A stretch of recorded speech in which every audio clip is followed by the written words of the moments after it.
어머니 되시는 분들은 참 힘들게 살았습니다. 아시는 것처럼.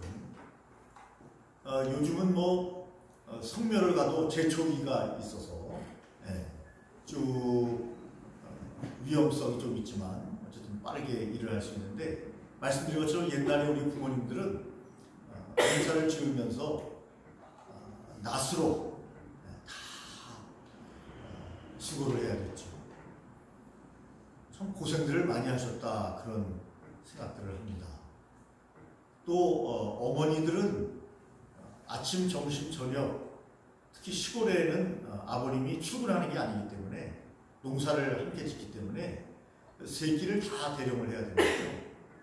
그런데 옛날에 밥하기가 얼마나 힘들었습니까? 저도 시골에서 보면 아궁이에 먼저 나무를 땔감을 해와야 돼요. 산에 가서 땔감을 해와다가 아궁이에 그것을 집혀서 그렇게 가마솥에다가, 물론 항상 가마솥은 아니지만 어쨌든 솥에다가 집혀서 떼가지고 땀을 뻘뻘 흘리고 여름에도 그렇게 밥을 했다는 거죠. 여러분, 요즘은 사실 미안한 얘기지만 얼마나 편합니까, 여자들이. 뭐 세탁기가 다 해주고, 그 다음에 그릇, 또 청소기 그릇 닦는 또 기계가 있지 않습니까? 물론 뭐 손으로 해야 되는 게 또 많지만, 밥을 하는 데 있어서도 여러분, 전기 밥솥이 딱 눌러놓으면 말까지 해가면서 다 끝나면 다 됐다고. 말까지 해가면서 밥을 해줍니다. 과거에 비해서 많이 편해졌다, 이 말씀을 드리는 겁니다. 물론 지금도 뭐 노동을 안 하는 것은 아니죠. 그러나 과거에 우리 어머니, 아버지 세대에 비하면 얼마나 많이 여러분 편안해졌습니까? 여러분, 그렇게 힘들고 어렵게 살아서 자식들 대학 보내고 또 자식들 공부시킨다고 소 팔고 돼지 팔고 그렇게 해서 자식들 교육을 시키지 않았습니까? 그럼에도 불구하고 우리의 어머니와 아버지들은 흔들리지 않았어요. 뭐 가정을 깨야 되겠다, 뭐 이혼해야 되겠다, 이런 생각 안 했어요. 힘들고 어려워도 흔들리지 않았어요. 우리 자식들을 잘 어떻게 하든지 키워야 되겠다. 내 행복이 더 중요한지 모르겠지만 지금은, 과거에는 내 행복은 뒤로 하고 운명이라고 생각하고 자식들을 잘 키워야 되겠다, 그런 생각으로 살았습니다. 흔들리지 않았어요. 지금의 우리의 세대들과 같지 않았다는 말입니다. 그런데 지금은 말씀드린 것처럼 편안한 삶을 살면서도 사람들이 얼마나 흔들리는지 모릅니다. 꿋꿋하게 살아야 되는데 꿋꿋함이 없어요. 그냥 흔들리는 거예요. 흔들리는 갈대처럼. 흔들흔들. 흔들리는, 곧 이제 코스모스가 많이 필 텐데 흔들리는 코스모스처럼 흔들흔들. 그래서 남편과 아내도 집 나가면 내 남편이 아니고 내 아내가 아니다, 그렇게 생각하는 시대에 우리가 살고 있습니다. 근데 흔들흔들하는 거예요. 그래서 사람들이 행복해졌습니까? 여러분, 자살률은 더 늘어났습니다.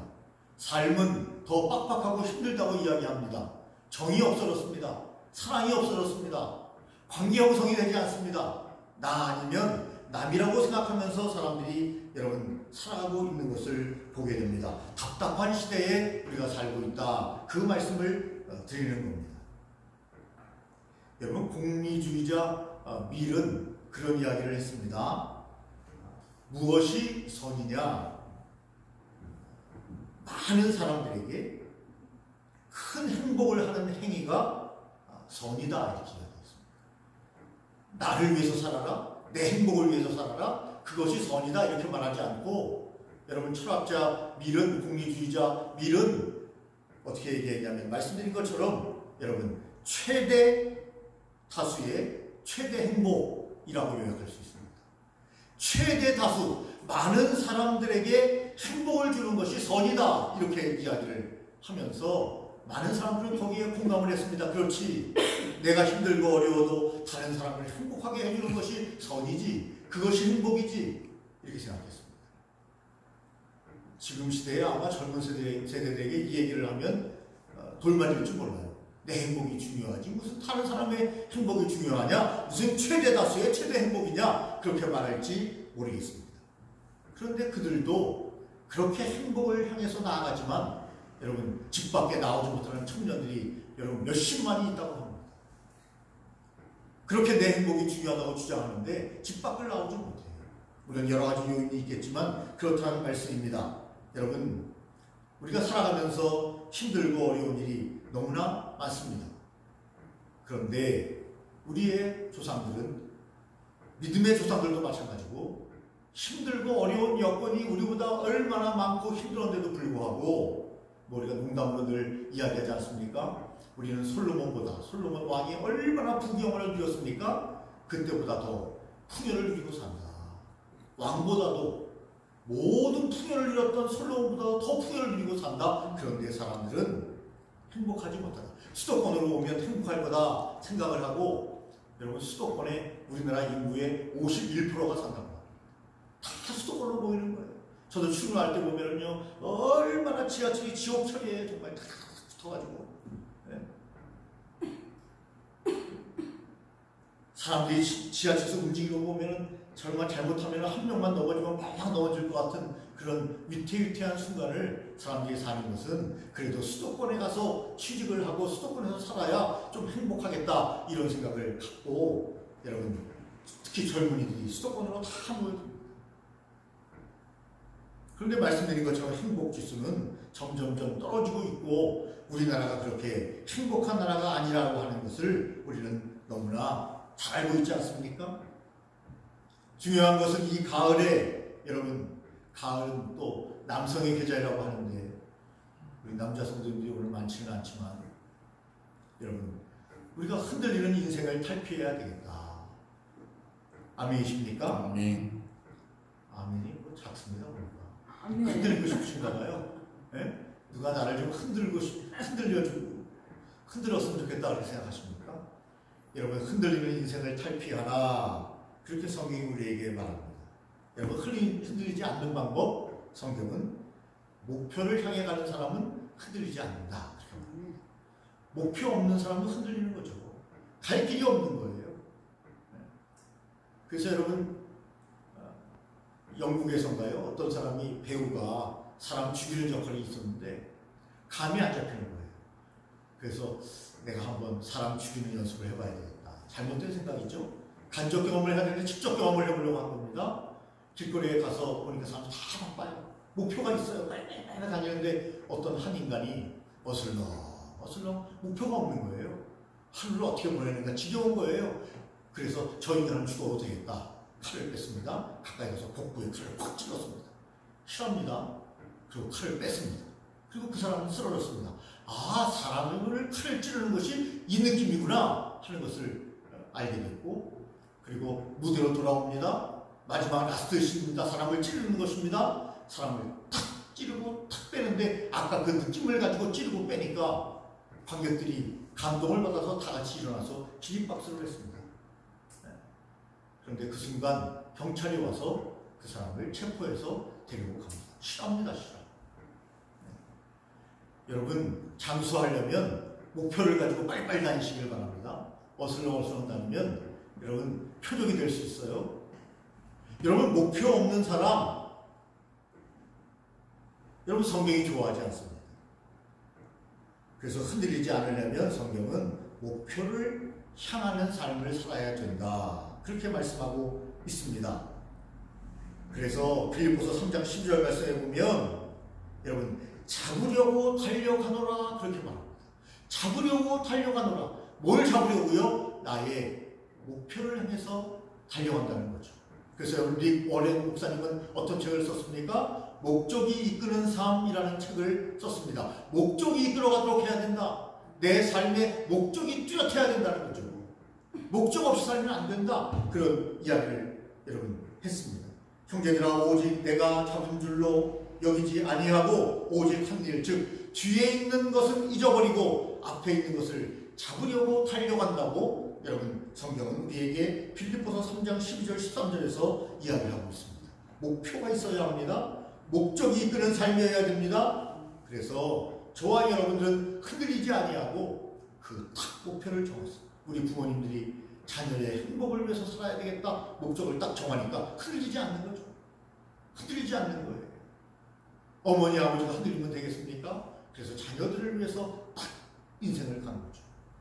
여러분 신앙생활도 마찬가지입니다. 우리의 삶에 목표가 있어야 합니다. 목표가 있어야 돼요. 내가 주님 안에서 신실한 권사가 돼야 되겠다, 장로가 돼야 되겠다. 그러면 어떻게 되죠? 동기부여가 생기는 거죠. 동기부여가 생기는 거예요.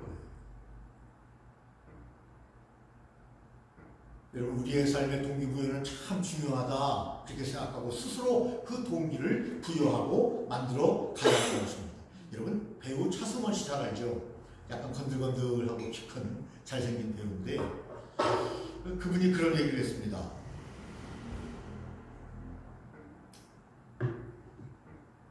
능력이 없으면 열정이 있어야 하고, 능력이 없으면 열정이 있어야 하고, 열정이 없으면 겸손해야 하고, 겸손하지도 못하면 눈치라도 있어야 된다. 이 눈치가 영어로는 센스입니다. 센스. 센스가 있어야 돼요.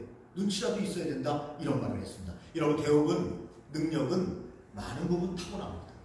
그러나 개발하면 그 능력도 배가 될 수 있어요. 근데 능력도 없으면서 열정까지 없으면 그 사람은 성공하지 못합니다. 능력이 없으면 열정을 가져야 된다. 패션, 열심히 해야 됩니다. 열심히 하지 않으면 성공하지 못한다. 그런데 열정도 없으면서 어떤 사람은 겸손하지 못한다. 사람들이 다 싫어하죠. 교만한 사람 누가 좋아하겠습니까? 그 성공하지 못한다는 거예요. 열정이 없으면, 그리고 능력이 없으면 겸손하기라도 해야 된다는 거죠. 태도, 인간의 태도가 겸손해야 된다는 거죠. 다른 사람을 대하는 태도가 겸손해야 되는 거죠. 겸손하지도 못하면 눈치라도 있어야 성공할 수 있다. 센스가 있어야 된다, 사람이. 네? 아니 센스 없이 있는 사람들이 주위에도 있어요. 네? 보면 센스가 없어요. 여러분 인간이 사는 방법은 나 혼자 사는 것이 아닙니다. 그러므로 이 차승원 씨의 이 이야기가 마음에 와 닿았습니다. 저도 뭐 능력이 탁월하지 않기 때문에 그러면 어떻게 해야 됩니까? 열정이라도 있어야 되는 거죠. 열정이라도. 그럼 겸손해야 되는 거죠. 센스가 있어야 되는 거죠. 뛰어난 능력을 탐하지도 않았는데 열정도 없고 겸손하지도 않고 눈치도 없으면 그 사람은 인간의 바른 삶을 살아갈 수 없고 성공할 수 없다. 그렇게 이야기를 했습니다.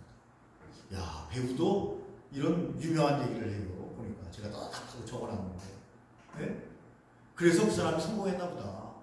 나름대로의 인생의 가치관이 딱 정해져 있는 사람이죠. 그러니까 성공했다. 그런 생각을 했습니다. 여러분, 저와 여러분들이 오늘도 하나님 앞에서 여러분 목적과 목표를 가지고 열심히 달려나가는, 그래서 성경에 우리가 빌립보서에서 이렇게 표현했어요. 상을 위하여 달려가라. 그렇게 말했습니다. 여러분 상 받기 위해서는 어떻게 해야 되죠? 저는 다름질하는 사람이 상 받기 위해서는 어떻게 해야 돼요? 열심히 달려야 되는 거죠. 그래야 그 상을 내가 쟁취할 수 있는 거죠. 다른 표현을 여러분 하고 있어요. 상을 위해서 달려가라고 그렇게 얘기했습니다. 목적과 목표가 있는 삶은 상을 위해서 달려가는 삶입니다. 하나님께서 우리에게 상을 주기 위해서 여러분 많은 것을 준비하고 계시는데, 오늘도 우리가 인간적으로 또한 육적으로 영적으로 여러분 상을 위해서 달려가는 그런 질서적인 자세를 가지고 살아야 될 것을 성경은 우리에게 말합니다. 흔들흔들해서는 안 된다는 것입니다. 그래서 성경은 고린도서에 보니까 내 몸을 쳐서 복종하게 하라고 이야기했습니다. 잘못된 길을 가면 여러분 내 몸을 쳐 복종하게 해야 된다. 그렇게 성경이 이야기를 했습니다. 여러분 옛날에 강감찬 장군인가요? 말이 자꾸 여러분 기생집으로 자꾸 가는 거예요. 자기는 오늘은 안 가려고 했어요. 그런데 이게 습관에 의해서 말이 계속해서 기생집으로 가는 거예요. 어떻게 하죠? 칼을 빼서 말의 목을 쳐버리죠. 그 말은 다른 말은 글로 안 갈 거예요. 이 말은 거기에 숙달되어 있는 말이에요.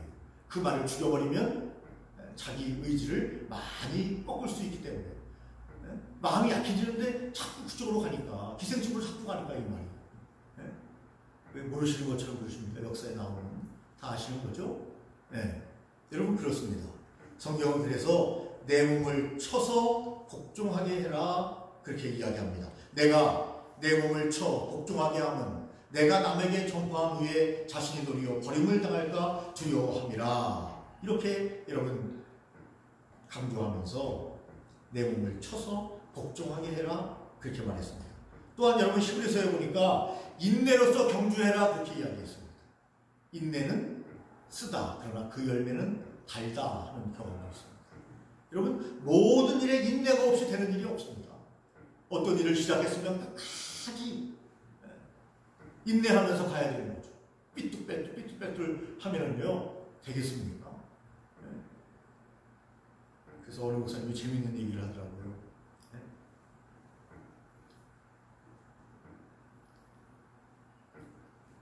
자기 부인이 마음에 안 들지만 뭐 부인은 또 자기가 또 100% 마음에 들겠어요. 100%가 아니라 50%라도 마음에 들겠습니까?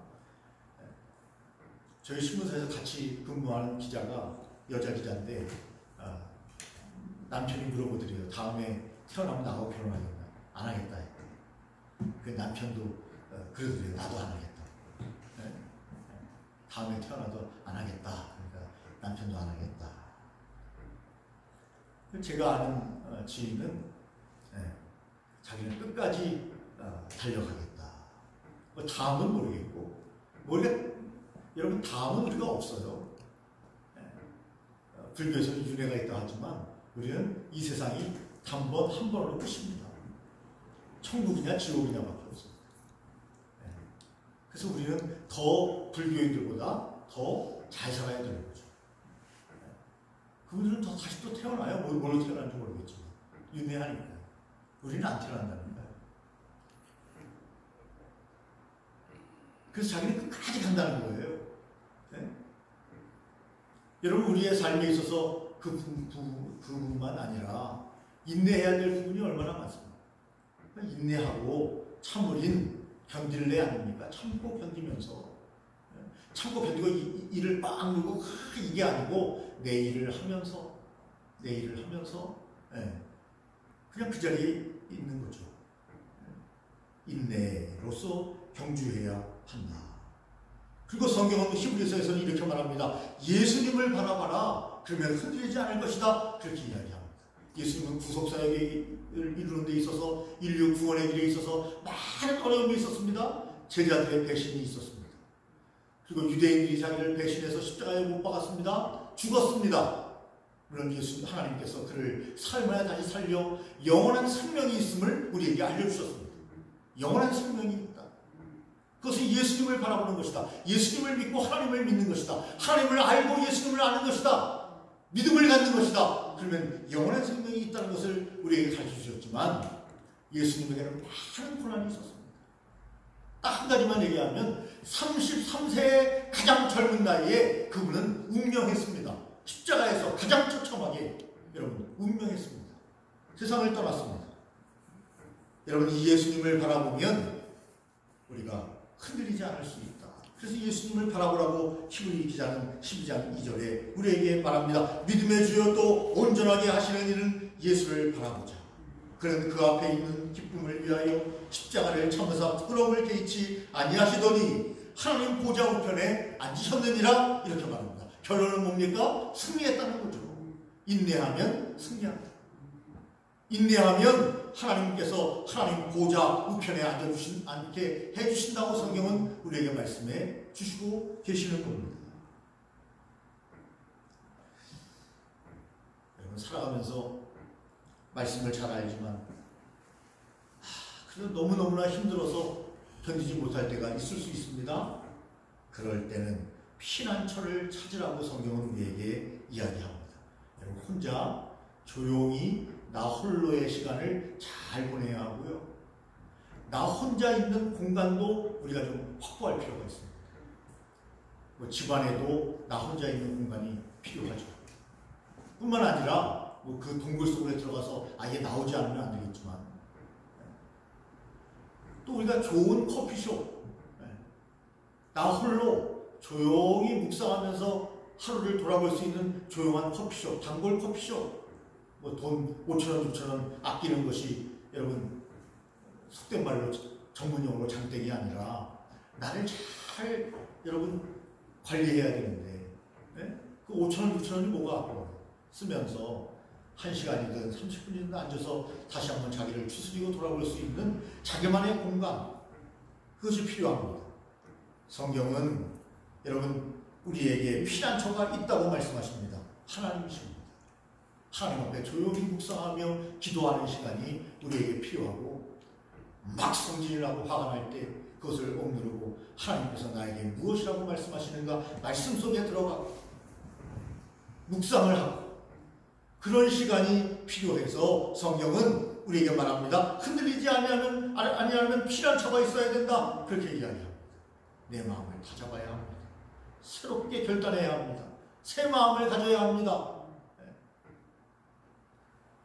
그래서 성경이 우리에게 오늘도 말씀을 실천할 것을 말씀하고 있는 거죠.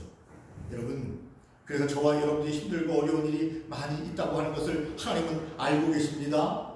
그래서 하나님은 우리의 아버지가 되신다고 여러 번 말씀드렸고, 또 여러분도 다 알고 계십니다.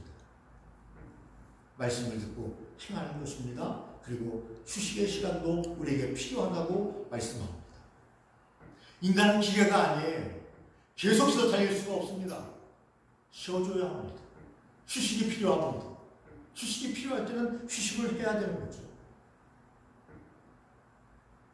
여러분, 또한 성경은 우리에게 소망을 잃어버리지 말라고 이야기합니다. 여러분, 소망의 확신을 가지면 끝까지 여러분 굳세게 참고 그 길을 갈 수 있기 때문입니다. 소망이 있는 사람. 계속해서 우리는 여러분 소망을 품어야 합니다. 아까 목표를 품는 것처럼 소망을 품어야 합니다. 소망교회 성도들만 소망을 품는 게 아니라 여러분 예수 기쁨 교회 성도님들도 소망을 품어야 합니다. 소망을 가지면 여러분 힘이 납니다. 낙심하지 아니합니다. 그래서 성경은 믿음과 소망과 사랑을 이야기하고 있습니다. 항상 있을 것인데 항상 있어야 합니다. 항상 있어야 합니다. 다 이루지도 않았으면서 나는 다 이루었다라고 생각하면 여러분 나태해지고 낙심하게 될 수도 있는 것이기 때문에, 또한 성경에 보니까 히브리서의 말씀에 보니까 우리가 확신한 것을 끝까지 붙잡아야 된다, 그렇게 이야기하고 있습니다. 우리가 시작할 때 확신한 것을 끝까지 견고히 잡고 있으면 그리스도와 함께 참여하는 자가 되리라, 그렇게 이야기합니다. 끝까지 확신한 것을 끝까지 견고히 잡고 있어야 된다. 그래서 성경은 우리에게 말씀하고 있는 것입니다. 하나님의 사랑을 믿으라고도 말씀합니다. 하나님의 사랑을 믿어라. 히브리서 12장 7절 말씀입니다. 여러분, 하나님의 사랑을 믿으십니까? 하나님은 우리를 사랑하십니다. 예수님은 우리를 위해서 십자가에 못 박혀 돌아가셨습니다. 그것은 사랑의 절정을 우리에게 말씀하고 계신 것입니다. 나를 위해서 죽은 사람이 누가 있어요, 지금까지? 나를 위해서 희생한 사람은 있지만 죽은 사람은 없습니다. 그러나 예수님은 나를 위해서 죽으셨어요. 왜냐하면 나를 사랑하시기 때문에, 나를 구원하기 위해서, 하나님의 자녀 삼기 위해서 그분은 십자가에서 돌아가셨습니다. 이 하나님의 사랑을 믿으면 여러분 흔들리지 않습니다. 절망하지 않습니다. 끝까지 가는 것입니다. 부모님이 소와 돼지를 팔아서 내 자식을 공부를 시켜야 되겠다라는 소망을 가졌기 때문에 부모님은 흔들리지 않습니다. 어떤 어려움이 와도 잔 어려움을 다 가지를 치면서 끝까지 가는 겁니다. 그래서 얼마나 많은 여러분 자녀들을 키워냈습니다. 여러분, 힘들고 어려울 때 우리가 절망이 오게 되면 말부터 이상해지기 시작하죠. 말부터 이상해집니다. 여러분, 말이 정말 중요합니다. 여러분. 말은요, 사람을 살리기도 하고 죽이기도 합니다. 자녀를 살리기도 하고 죽이기도 합니다. 공동체를 살리기도 하고 죽이기도 합니다. 교회에 와가지고 막 쓸데없는 말 자꾸 하면 교회가 무너져요. 가정에서 자꾸 쓸데없는 말 자꾸 하면 가정이 무너집니다. 직장이 무너져요. 회사가 무너집니다. 그 정말 말 잘하는 여러분 직원이 꼭 필요하고 교인이 꼭 필요합니다. 여러분, 하이데거가 그런 이야기를 했죠. 언어는 존재의 근거다. 언어는 존재의 근거다. 그 사람이 존재하는 근거는 어디에 있냐? 언어에 있어요. 그 사람이 누구냐를 알면 말을 보면 돼요. 말을 더럽게 하면요, 그 사람은 더러운 인간이에요. 하이데커의 말이에요. 네. 그 사람이 존재하는 이유가 말에 있다니까요. 네. 그 말을 보면 그 사람이 어떤 인간인지를 알죠. 여러분, 성경에 보니까 마음에 가득한 것이 입으로 나온다, 그렇게 이야기했습니다. 마음에 가득한 것이 입으로 나와요. 하이데거의 말과 똑같은 말입니다. 그래서 여러분, 우리가 왜 성령 충만해야 하고 왜 우리가 더 믿음을 견고해야 됩니까? 우리의 언어가 더욱더 하나님 보시기에 아름다운 언어가 되기 위해서 우리가 그렇게 해야 한다고 우리가 알고 있지 않습니까?